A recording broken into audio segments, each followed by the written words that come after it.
నమస్తే, welcome to True9 news. ముందుగా headline.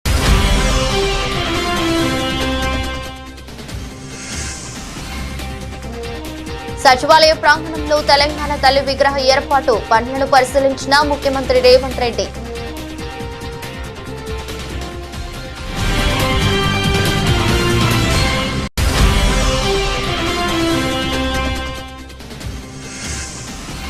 విజయవాడలో నాబార్డు ప్రాంతీయ కార్యాలయాన్ని ప్రారంభించిన మంత్రులు పయ్యావుల కేశవ్, అచ్చెన్నాయుడు. రాష్ట్ర అభివృద్ధికి నాబార్డు తన వంతు కృషి చేస్తుందని వ్యాఖ్య.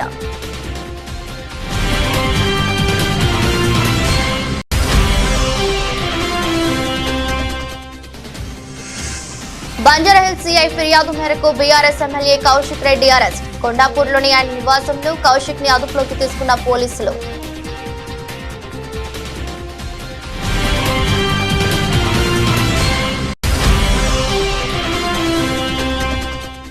ఏపీలో ప్రభుత్వంపై పోరుబాటకు వైసీపీ తేదీల ఖరారు. రైతులు ఎదుర్కొంటున్న సమస్యలపై ఈ నెల 11న ర్యాలీలు, కలెక్టర్లకు విజ్ఞాపన పత్రాలు అందజేయాలని వైఎస్ జగన్ పిలుపు.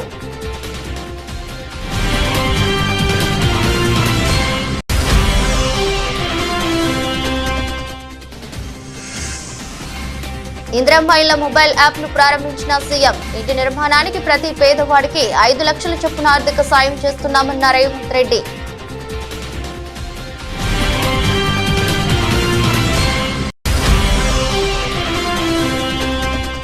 బంగ్లాదేశ్ లో హిందువులపై జరుగుతున్న దాడులను ఖండిస్తూ హిందూ ఐక్య వేదిక ఆధ్వర్యంలో నిరసన. కేంద్ర ప్రభుత్వం, రాష్ట్రపతి స్పందించి బంగ్లాదేశ్ ప్రభుత్వంలో చర్చలు జరిపి దాడులను నివారించాలని విజ్ఞప్తి.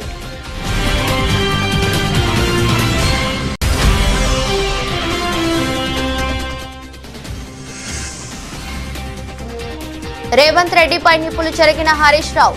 ఇది ప్రజాస్వామ్య పాలన కాదు, రాక్షస పాలన అంటూ మండిపాటు.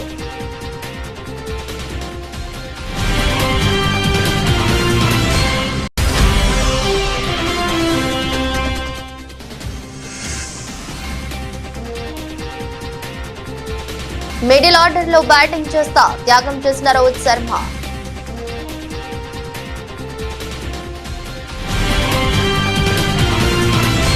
ఇందిరమ్మ ఇళ్ల మొబైల్ యాప్ ప్రారంభమైంది. గురువారం ఉదయం ఇందిరమ్మ ఇళ్ల సర్వే మొబైల్ అప్లికేషన్ ను ముఖ్యమంత్రి రేవంత్ రెడ్డి ఆవిష్కరించారు.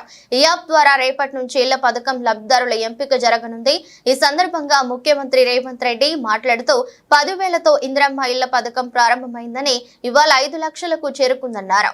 ఇంటి నిర్మాణానికి ప్రతి పేదవాడికి 5 లక్షల చొప్పున ఆర్థిక సాయం చేస్తున్నామన్నారు. ఆత్మ గౌరవంతో బతకాలనేది ప్రతి ఒక్కరి కల అని అన్నారు. ఆత్మ గౌరవంతో బతకాలనే కల నెరవేరాలంటే సొంత ఇల్లు ఉండాలన్నారు. గుడి లేని ఊరు ఉండేచ్చేమో గాని ఇందిరమ్మ ఇల్లు లేని ఊరు లేదన్నారు. కూడు గూడు గుడ్డ అందరికీ అందాలనేదే కాంగ్రెస్ సర్కార్ ఆలోచనని చెప్పుకొచ్చారు.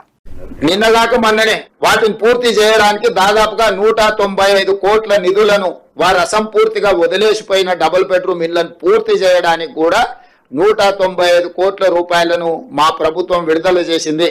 వారు మేమే కట్టినాం, మీరు మూసీ నదిలో పేదలకు ఇస్తున్నాయి మేమే అని మీరు అర్ధాంతరంగా ఎక్కడక్కడ వదిలేసి పోయినరు. 10 సంవత్సరాలు ఏ రోజు కూడా మీరు వాటి మీద దృష్టి పెట్టలాగానే మీరు చూడడానికి ఇష్టపడలేదు.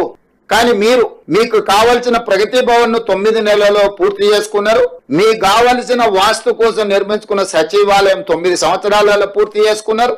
మీకు కావలసిన ఫామ్ హౌస్లు, అది గజ్వేల్లో కావచ్చు, జన్వాడలో కావచ్చు, లేకపోతే మొయినాబాద్ లో కావచ్చు, వివిధ ప్రాంతాలలో 100 ఎకరాలలో ఫామ్ హౌస్లు పూర్తి అయిపోయినాయి.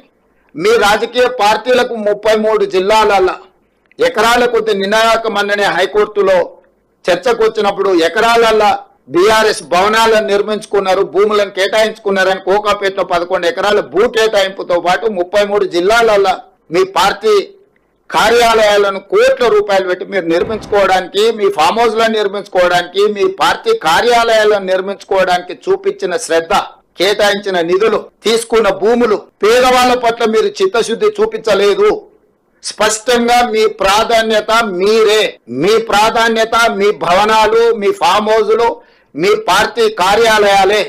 మీరు పేదల కోసం ఇస్తా అని హామీ ఇచ్చిన డబుల్ బెడ్రూమ్ ఇండ్లు కాదు. ఎవరి మీదనో ఆరోపణలు చేసుకుంటూ, ఎవరినో నిందించుకుంటూ కాలం గడపకుండా ఒక మంచి పరిపాలన విధానంతో ఒకటొకటిగా పరిష్కరించుకుంటూ మేము ముందుకు వస్తున్నాము. ఈ కార్యక్రమాలు చేపట్టినప్పుడు ప్రతిపక్షంగా మాకు సహకరించాలి. కొంత సమయం ఇవ్వాలి. ఎక్కడైనా ఏదైనా వాళ్ళకి ఇంతకంటే బాగా పనిచేయడానికి అవకాశం ఉందన్నప్పుడు సూచన చేయాలి. ప్రభుత్వానికి వచ్చి రిప్రజెంటేషన్స్ ఇవ్వాలి. మీ అనుభవాన్ని, మీ చతురతను ఉపయోగించి పాలకపక్షాన్ని ఇరుకున పెట్టండి. చంద్రశేఖరరావు గారు, మీరు వచ్చి ఇరుకున పెట్టడమే కాదు, సూచన చేయండి. మేమంతా యంగ్స్టర్స్. మీ రోజున్న మంత్రివర్గంలో తుమ్మల గారు, రూపాలి గారు సీనియర్స్ ఉండొచ్చు, కానీ బట్టి గారైనా, నేనైనా, శ్రీనివాస్ రెడ్డి అయినా, పొన్నం గారైనా మిత్రుడు, మేము అప్కమింగ్ ప్రజాప్రతినిధులము. మాకు ఈరోజు ఒక గొప్ప అవకాశం వచ్చింది. మీకంటే సీనియర్లు ఒకరిద్దరే మంత్రివర్గంలో ఉన్నారు, తుమ్మల నాగేశ్వరరావు గారు లాంటి వాళ్ళు. మీరు నిజంగానే మీ కేంద్ర మంత్రిగా, రాష్ట్ర మంత్రిగా, కేంద్ర మంత్రిగా, ముఖ్యమంత్రిగా, ఉద్యమకారుడుగా మీకు ఎంతో అనుభవం ఉందని మీరు చెప్తున్నారు కదా, అనుభవాన్ని ప్రజల కోసం ఉపయోగించండి. గ్రామీణాభివృద్ధి లక్ష్యంగా రుణ ప్రణాళిక, పర్యవేక్షణ, అభివృద్ధి మరియు వ్యవసాయ ప్రోత్సాహ కార్యక్రమాలపై ప్రత్యేక శ్రద్ధ వహించి రాష్ట్రాభివృద్ధికి నాబార్డ్ తన వంతు కృషి చేస్తుందని మంత్రి కింజరాపు అచ్చెన్నాయుడు తెలిపారు. రాష్ట్ర విభజన సమయంలోనే కేంద్ర ప్రభుత్వ సంస్థలను అమరావతికి తీసుకువచ్చేందుకు అన్ని చర్యలు తీసుకోవడం జరిగిందన్నారు. ఇప్పటి వరకు హైదరాబాద్ లో ఉన్న నాబార్డ్ ప్రాంతీయ కార్యాలయం రాష్ట్రానికి రావడం చాలా సంతోషంగా ఉందన్నారు. అమరావతిలో నిర్మించే నాబార్డ్ శాశ్వత ప్రాంతీయ కార్యాలయానికి ఇప్పటికే భూమిని కేటాయించడం జరిగిందని, దేశంలోనే ఎక్కడా లేని విధంగా అన్ని రకాల సదుపాయాలతో ఒక ఐకానిక్ లా నిర్మాణం పూర్తి చేస్తామని స్పష్టం చేశారు. ఈ మేరకు విజయవాడలోని స్టాలిన్ సెంట్రల్ కాంప్లెక్స్ లో national bank for agriculture and rural development Andhra Pradesh ప్రాంతీయ కార్యాలయాన్ని రాష్ట్ర ఆర్థిక, ప్రణాళిక, వాణిజ్య పన్నులు మరియు శాసనసభ వ్యవహారాల శాఖ మంత్రి పయ్యావుల కేశవ్, నాబార్డ్ చైర్మన్ షాజీ కేవీలతో కలిసి మంత్రి అచ్చెన్నాయుడు ప్రారంభించారు. ఈ సందర్భంగా మాట్లాడుతూ నాబార్డ్ ఆంధ్రప్రదేశ్ ప్రాంతీయ కార్యాలయాన్ని విజయవాడ నడిబొడ్డున ఏర్పాటు చేయడం శుభపరిణామమన్నారు. రాష్ట్రంలో గ్రామీణ ప్రాంతాలను అభివృద్ధి చేయడంతో పాటు అక్కడ మౌలిక సదుపాయాలు కల్పించడంలో నాబార్డు విశేష కృషి చేస్తుందన్నారు. It's a wonderful opportunity for you also to be working in Andhra Pradesh, basically, because for ages I have been seeing your NABARD building in the Mushirabad road, and I was always thinking whether they do ever move to Andhra Pradesh.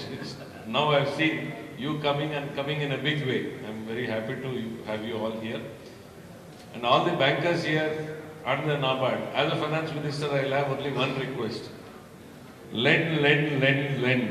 The more you lend, I am the more happiest person. So either you lend me to the limits or beyond the limits, I am happy also. If you can't lend me, lend the people of Andhra Pradesh. Because that way, as commercial tax minister, I get the money back as taxes. The more they spend, the more comes back to me. So either you lend me or you lend to the people of Andhra Pradesh in any way you want. So I'm very happy the role. I mean, I remember seeing from the college days how the NABARD has initiated in a very humble beginning, thinking it's a glorified form of a rural bank when it was started. But the kind of growth it has shown in the country, it's unparalleled, probably anywhere in the world. There's no other bank which is committed to the rural segment to this extent. I don't know, correct me if I'm wrong, I don't see any parallel of which is committed to a particular segment of the society growing so big. So now it has become a banker's bank. It has RBI has become a banker's bank. It has become a government bank. It's no more a farmer's bank. It has really spread its wings in every sector, everywhere. It has come into the infrastructure. It has come into the lives of the woman. It has come into the lives of the farmer. So it has spread its wings. I'm really happy the way it has grown in the past, and I wish that it continues to grow in the same way. In the process, like he said, India is poised to grow. Take the market. ఎందుకంటే ఆంధ్రప్రదేశ్ రాష్ట్రంలో అత్యధికంగా ఉన్నటువంటిది వ్యవసాయ అనుబంధ రంగాలు, అదేవిధంగా గ్రామీణ ప్రాంతాలు. ఈ రెండింటిని అభివృద్ధి చేయాలంటే దానిలో నాబార్డ్ అనేది ప్రధాన భూమిక పోషించవలసినటువంటి అవసరం ఉంది. పోషిస్తేనే మనం అచీవ్మెంట్ జరగడానికి, ముందుకెళ్ళడానికి ఉపయోగపడుతుంది. రాజకీయాలు మాట్లాడదలుచుకోలేదు, కానీ కొన్ని వాస్తవాలు చెప్పాలి. నేను కూడా 35 సంవత్సరాల నుంచి రాజకీయాల్లో ఉన్నాను. నాబార్డు సేవలు చాలా వరకు ఉపయోగించుకొని సమాజానికి మేలు చేసే విధంగా ఎన్నో కార్యక్రమాలు మనం చేశాం. అయితే ఈరోజు ఆంధ్రప్రదేశ్ రాష్ట్రం 64% వ్యవసాయ అనుబంధ రంగాలపైన ఆధారపడింది. దీంతో పాటుగా రాష్ట్ర జీడిపిలో కూడా 34%తో ఈ శాఖ కూడా ప్రధాన భూమిక పోషిస్తుంది. దీనన్నింటికీ మించి ఏదైతే ప్రధానమంత్రి గారు మా ముఖ్యమంత్రి గారు 2047 అని చెప్పి ఒక విజన్ డాక్యుమెంట్ రిలీజ్ చేశారు. అందులో ప్రధానమైనటువంటి గ్రోత్ ఇంజిన్ వ్యవసాయం, ఫిషరీస్ అనేది మనందరం కూడా గుర్తుపెట్టుకోవాలి. దీన్ని మనం ఎంత ఎక్కువ సహకరించగలిగితే అంత ఎక్కువ మనం అభివృద్ధి చెందడానికి అవకాశం ఉంటుందని ఈ సందర్భంగా తెలియజేస్తున్నాను. ఆంధ్రప్రదేశ్ రాష్ట్రం కొత్తగా ఏర్పడింది. ఏర్పడే నాటికి రాజధాని లేదు. అందరి సహకారంతో బ్రహ్మాండమైనటువంటి రాజధాని ఏర్పాటు చేయాలని ప్రయత్నం చేశాం. బీఆర్ఎస్ ఎమ్మెల్యే పాడి కౌశిక్ రెడ్డిని పోలీసులు అరెస్ట్ చేశారు. తన విధులకు భంగం కలిగించారని బంజారాహిల్స్ సిఐ ఫిర్యాదు మేరకు గచ్చిబౌలి పోలీసులు కౌశిక్ రెడ్డిని కొండాపూర్లోనే ఆయన నివాసంలో అదుపులోకి తీసుకున్నారు. కౌశిక్ రెడ్డి అరెస్టుతో ఆయన నివాసం వద్ద తీవ్ర ఉద్రిక్తత ఏర్పడింది. ఆయనను పరామర్శించడానికి వెళ్లిన బీఆర్ఎస్ ఎమ్మెల్యేలు హరీష్ రావు, పల్లా రాజేశ్వర్ రెడ్డి, కొత్త ప్రభాకర్ రెడ్డి, మాజీ మంత్రి జగదీష్ రెడ్డి, ఎమ్మెల్సీ సెంబిపూర్ రాజు, రాకేష్ రెడ్డి సహా పలువురు బీఆర్ఎస్ నేతలను పోలీసులు అడ్డుకున్నారు. దీంతో పోలీసులు బీఆర్ఎస్ నాయకులకు మధ్య వాగ్వాదం చోటు చేసుకుంది. దీంతో వారిని అదుపులోకి తీసుకుని గచ్చిబౌలి పోలీస్ స్టేషన్ కు తరలించారు. అనంతరం కౌశిక్ రెడ్డిని అరెస్ట్ చేశారు.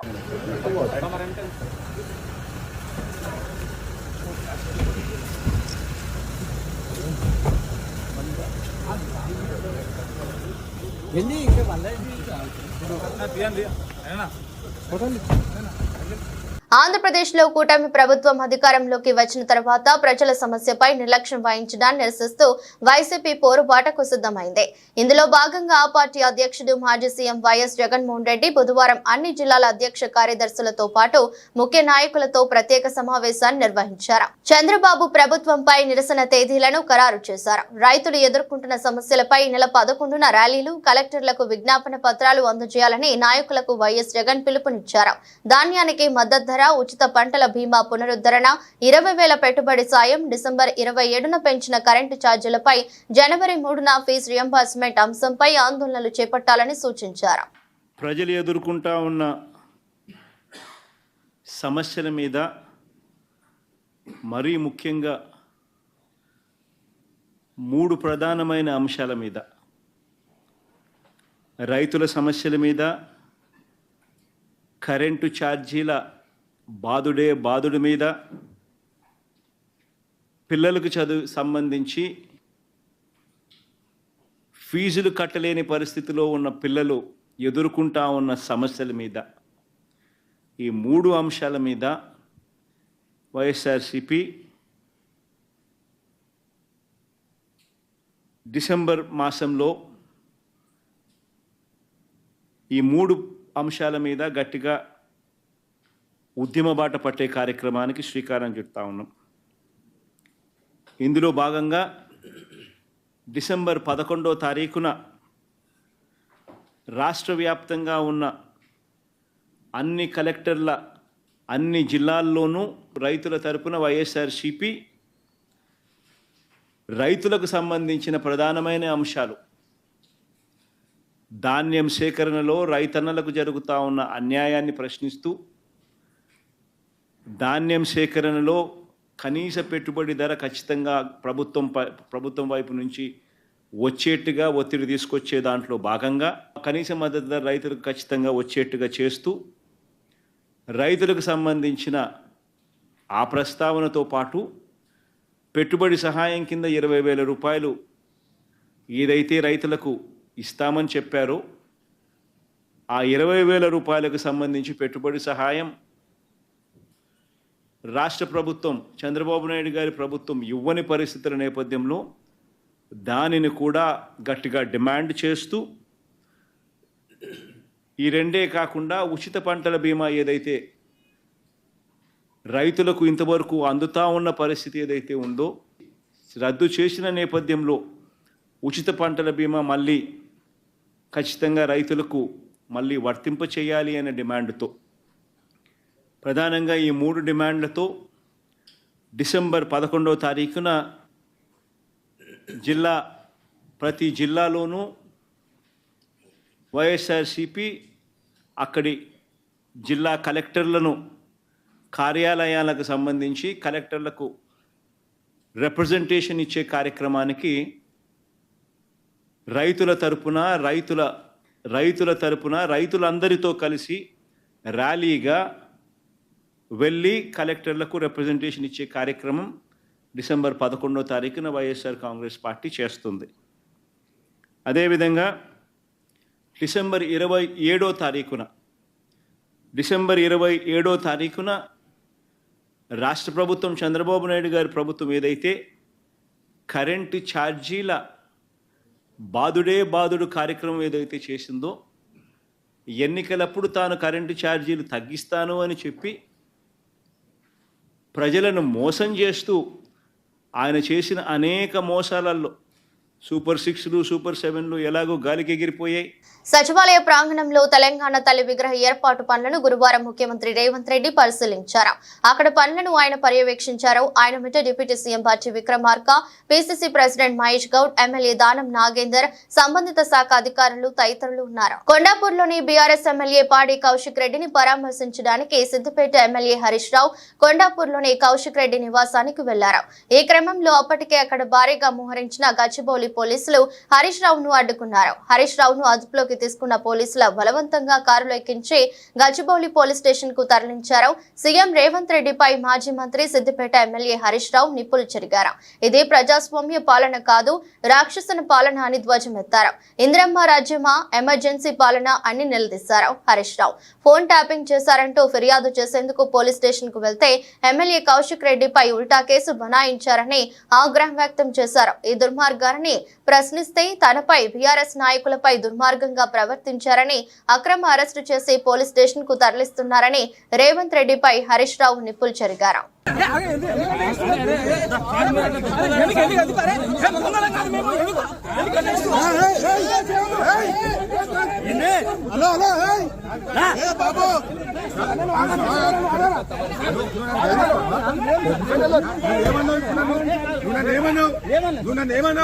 ఇంతకంటే ఎక్కువ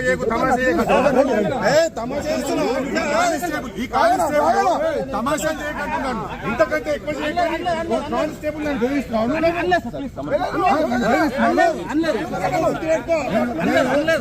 కోఆపరేట్ చేస్తున్నా. ఇంతకంటే ఎక్కువ చేయకు, తమాషాలు చేయకంటావే కానిస్టేబుల్. ఆవనిగడ్డలో రెవెన్యూ సమావేశ మందిరంలో నియోజకవర్గ స్థాయి ధాన్యం కొనుగోలు సమీక్ష సమావేశం మంత్రి నాదెండ్ల మనోహర్ అధ్యక్షత నిర్వహించారు. మంత్రి నాదెండ్ల మనోహర్ మాట్లాడుతూ రాష్ట్రంలో ఇప్పటికే 9,91,000 మెట్రిక్ టన్నుల ధాన్యం కొనుగోలు చేసి రైతులకు 2,283 కోట్లు నగదు చెల్లించామన్నారు.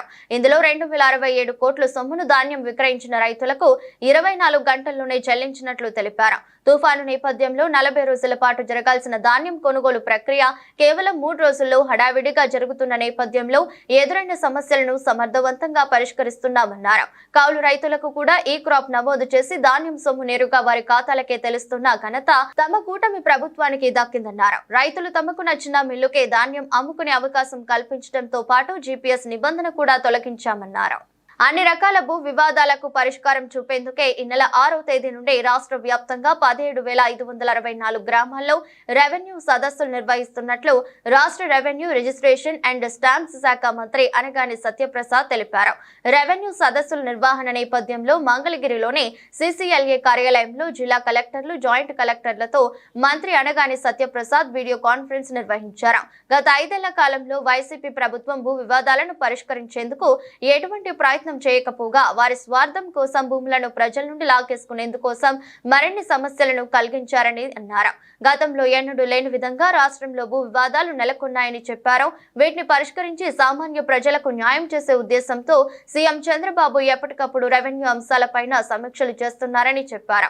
అందులో భాగంగా ప్రజల సమస్యలను తీర్చేందుకు రెవెన్యూ సదస్సులు కూడా నిర్వహించాలని నిర్ణయించామని ఈ నెల 6వ తేదీన ఈ సదస్సులు ప్రారంభమై 33 రోజుల రాష్ట్రంలోని అన్ని గ్రామాల్లో జరుగుతాయని చెప్పారు. ములుగు జిల్లా తాడ్వాయి మండలం మేడారం సమ్మక్క సారలమ్మలను ములుగు కలెక్టర్ దివాకర్ బుధవారం సాయంత్రం దర్శించుకున్నారు. ముందుగా ఆలయ సంప్రదాయ ప్రకారం అర్చకులు, ఎన్విరాన్మెంట్ అధికారులు కలెక్టర్ కు డోలు వాయిద్యాలతో ఘనంగా స్వాగతం పలికారు. అనంతరం అమ్మవార్లను దర్శించుకుని కొబ్బరికాయలు కొట్టి మొక్కుకున్నారు. రాబోయే మినీ మేడారం జాతరపై వివిధ శాఖల అధికారులతో సమీక్ష సమావేశాన్ని నిర్వహించారు.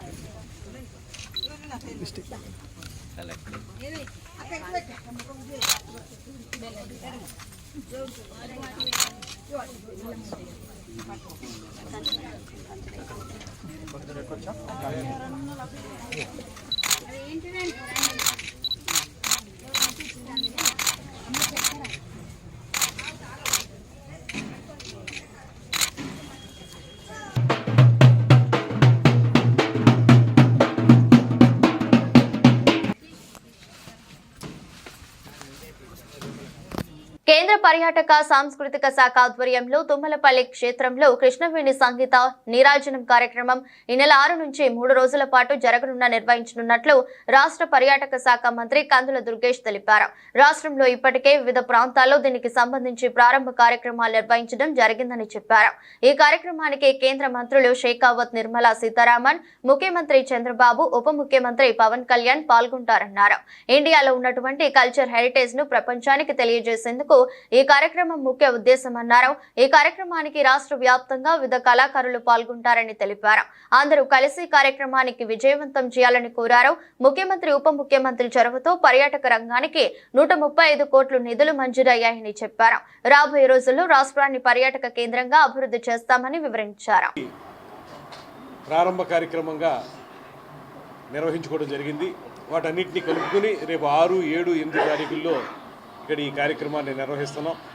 ఇందులో పర్యాటక కేంద్ర ప్రభుత్వ శాఖ మంత్రి షెకావత్ గారు, అదేవిధంగా ఆర్థిక శాఖ మంత్రి శ్రీమతి నిర్మలా సీతారామన్ గారు, ముఖ్యమంత్రి శ్రీ చంద్రబాబు నాయుడు గారు, ఉప ముఖ్యమంత్రి శ్రీ పవన్ కళ్యాణ్ గారు పాల్గొంటున్నారు. ఈ కార్యక్రమం యొక్క ప్రధానమైన ఉద్దేశం ఏంటంటే ఇండియాకు ఉన్నటువంటి కల్చరల్ హెరిటేజ్ని ప్రపంచానికి తెలియజేయటం. ముఖ్యంగా ఏవైతే కళలు మనకి భారతదేశంలో ఇంతకాలంగా ఫరిడి వెళుతున్నాయో ఆ కళల్ని ఒకసారి ప్రజలందరికీ తెలియజేయడం ద్వారా మనందరం కూడా ఇంకోసారి పునరుత్తేజం పొందాలి అనేటువంటి ఆలోచనతో ఈ కార్యక్రమాన్ని నిర్వహిస్తుంది కేంద్ర ప్రభుత్వం మన సహకారంతో. దీంతోపాటు ఏదైతే మనం ఇప్పటివరకు ట్యాప్ చేయనటువంటి టూరిజం ప్రోగ్రామ్స్ ఉన్నాయో, ఏరియాస్ ఉన్నాయో వాటిని కూడా తెలియజెప్పడం, అదేవిధంగా సంగీతం, నృత్యానికి సంబంధించినటువంటి మన ప్రతిభని మరొక మారు అందరికీ తెలియజెప్పడం, ఈ అంశాలతోటి ఈ కార్యక్రమాన్ని చేపడతా ఉన్నాం. పెద్ద ఎత్తున జరిగేటువంటి ఈ కార్యక్రమం తుమ్మలపల్లి కళాక్షేత్రంలో ఈ కార్యక్రమం జరుగుతుంది. ఈ కార్యక్రమానికి మన ప్రాంతం నుంచి మాత్రమే కాకుండా రాష్ట్రంలో అన్ని ప్రాంతాల నుంచి కూడా కళాకారులు కూడా వస్తున్నారు. అదేవిధంగా పర్యాటక శాఖకు సంబంధించినటువంటి కీలకమైన వ్యక్తులు కూడా వస్తున్నారు. అందరం కలిసి బంగ్లాదేశ్ లో జరుగుతున్న ఆందోళనకర పరిణామాలపై కేంద్ర ప్రభుత్వంతో పాటు రాష్ట్రపతి స్పందించాలని హిందూ ఐక్యవేదిక నాయకులు డిమాండ్ చేశారు. పౌరుల ప్రాథమిక స్వేచ్ఛకు భంగం కలిగించొద్దని బంగ్లాదేశ్ ప్రభుత్వానికి సూచించారు. బంగ్లాదేశ్ లో మైనార్టీలుగా ఉన్న హిందువులపై దాడులు జరుగుతున్న నేపథ్యంలో దేశంలో మత, ప్రాథమిక మానవ హక్కులకు భంగం కలగకుండా చూడాలని విజ్ఞప్తి చేశారు. బంగ్లాదేశ్ లో హిందువులపై జరుగుతున్న దాడులను ఖండించాలని డిమాండ్ చేస్తూ పశ్చిమ నియోజకవర్గంలోని గాంధీజీ మున్సిపల్ హైస్కూల్ నుండి హిందూ ఐక్యవేదిక ఆధ్వర్యంలో చేపట్టిన నిరసన కార్యక్రమానికి పలు హిందూ సంఘాలు స్వచ్ఛందంగా తరలివచ్చాయి. బంగ్లాదేశ్ లో మైనార్టీలుగా ఉన్న హిందువులపై దాడులు చేసి చిత్రహింసలకు గురి చేయడం చాలా దారుణమని ఆగ్రహం వ్యక్తం చేశారు.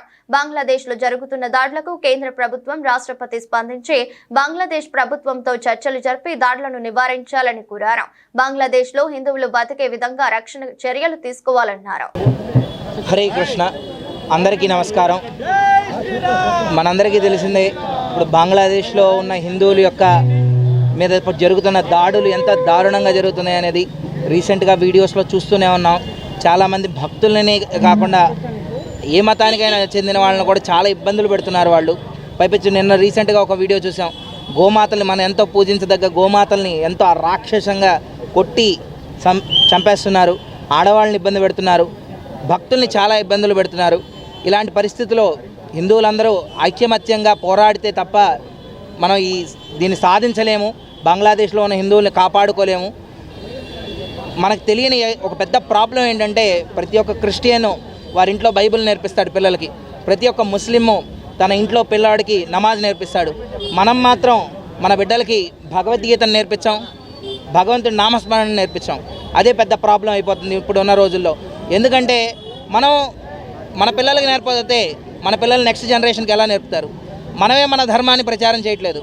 ఎన్ని ఇబ్బందులు ఎన్ని కష్టాలు వస్తున్నా కూడా ఎవరు ముందుకొచ్చి భగవంతుని ధర్మాన్ని భగవంతుని నామాన్ని ప్రచారం చేయట్లేదు.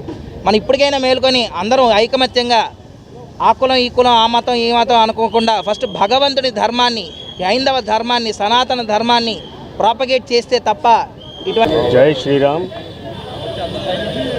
బంగ్లాదేశ్లో హిందువుల మీద జరిగిన దాడికి నిరసనగా ఈరోజు హిందూ ఐక్య వేదిక ఆధారంగా ర్యాలీ మరియు నిరసన ప్రదర్శన ఈరోజు ఏర్పాటు చేశాము. ఈ నిరసన ప్రదర్శనలో హిందూ సమాజం అంతా ఐక్యంగా ఉండాలనే పిలుపు ఇస్తూ ఇక్కడ నుంచి గాంధీజీ మున్సిపల్ హై స్కూల్ దగ్గర నుంచి నెహ్రూ బొమ్మ సెంటర్ దాకా ర్యాలీగా వెళ్ళి అక్కడ పెద్దలు హిందూ సమాజానికి ఒక సందేశం ఇస్తారు. ఎందువలనంటే మనం చూస్తూ ఉన్నాం, మన రాష్ట్రంలో కాదు ఇతర రాష్ట్రాల్లో కూడా మన దేశంలో అనేక ప్రాంతాల్లో హిందూ అంటే దాడి చేస్తున్నారు. మీ కులం చూడరు, మీ ప్రాంతం చూడరు, హిందువా కాదా అని దాడి చేస్తున్నారు. అలాంటి దాడులే ఈ బంగ్లాదేశ్లో జరిగినాయి, ఇంకా జరుగుతూ ఉన్నాయి. ఎంత మనం చూస్తూ కూడా మనం ఐకమత్యం లేకపోతే రాబోయే రోజుల్లో మన పరిస్థితి కూడా అలాగే ఉంటుంది. అందువలన హిందూ సమాజానికి ఏం చెప్తున్నామంటే మనం ఐక్యంగా ఉందాం. వారం రోజులకో 2 రోజులకో 3 రోజులకో ఒకసారి కలుద్దాం, ఒక చోట కలుద్దాం, ఐకమత్యం చూపిద్దాం. అప్పుడే మనమంటే ఇతర సమాజాలకి కాస్త గౌరవం ఉంటుంది, భయము భక్తి ఉంటుంది. అందువలన హిందూ సమాజము ఐక్యంగా ఉండాలని కోరుకుంటూ జై శ్రీరామ్, జై శ్రీరామ్. శ్రీనివాస్, విశ్వ హిందూ పరిషత్ అధ్యక్షుడు, విజయవాడ జిల్లా. రోహిత్ శర్మ తన బ్యాటింగ్ పొజిషన్ ను మార్చేశారు. ఆడిలైడ్ లో ఆస్ట్రేలియాతో జరిగే 2వ టెస్టులో కేఎల్ రాహుల్ ఓపెనింగ్ లో ఆడనున్నట్లు తెలిపాడు. పెర్త్ టెస్టులో ఓపెనింగ్ లో ఆడిన రాహుల్ 26-77 రన్స్ స్కోర్ చేశాడు. సెకండ్ ఇన్నింగ్స్ లో జైస్వాల్ తో కలిసి 201 పరుగుల భాగస్వామ్యాన్ని నెలకొల్పాడు. ఆ టెస్టులో ఇండియా 295 రన్స్ తేడాతో నెగ్గిన విషయం తెలిసిందే.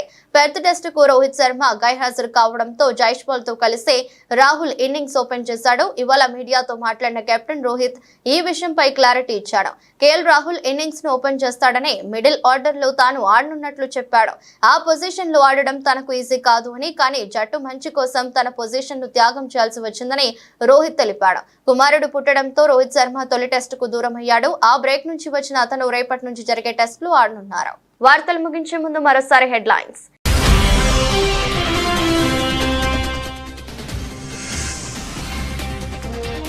సచివాలయ ప్రాంగణంలో తెలంగాణ తల్లి విగ్రహ ఏర్పాటు పనులను పరిశీలించిన ముఖ్యమంత్రి రేవంత్ రెడ్డి.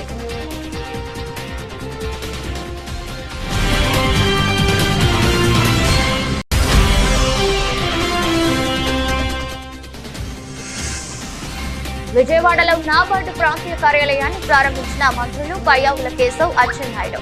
రాష్ట్ర అభివృద్ధికి నాబార్డు తన వంతు కృషి చేస్తుందని వ్యాఖ్య.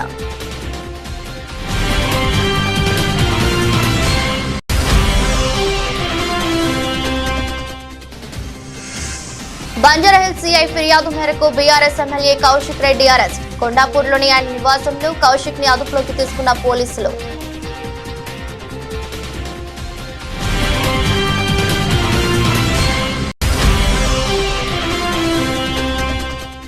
ఏపీలో ప్రభుత్వంపై పోరుబాటకు వైసీపీ తేదీల ఖరారు. రైతులు ఎదుర్కొంటున్న సమస్యలపై ఈ నెల 11న ర్యాలీలు, కలెక్టర్లకు విజ్ఞాపన పత్రాలు అందజేయాలని వైఎస్ జగన్ పిలుపు.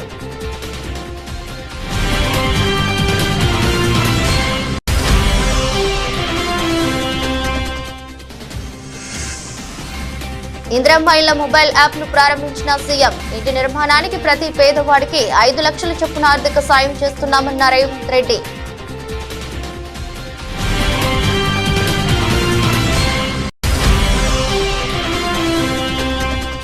బంగ్లాదేశ్ లో హిందువులపై జరుగుతున్న దాడులను ఖండిస్తూ హిందూ ఐక్య వేదిక ఆధ్వర్యంలో నిరసన. కేంద్ర ప్రభుత్వం రాష్ట్రపతి స్పందించి బంగ్లాదేశ్ ప్రభుత్వంలో చర్చలు జరిపి దాడులను నివారించాలని విజ్ఞప్తి.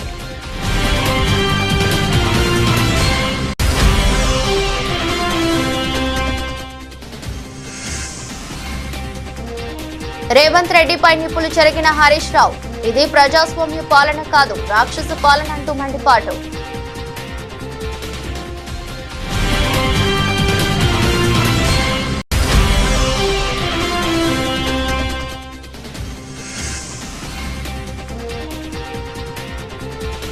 మిడిల్ ఆర్డర్ లో బ్యాటింగ్ చేస్తా త్యాగం చేసిన రోహిత్ శర్మ.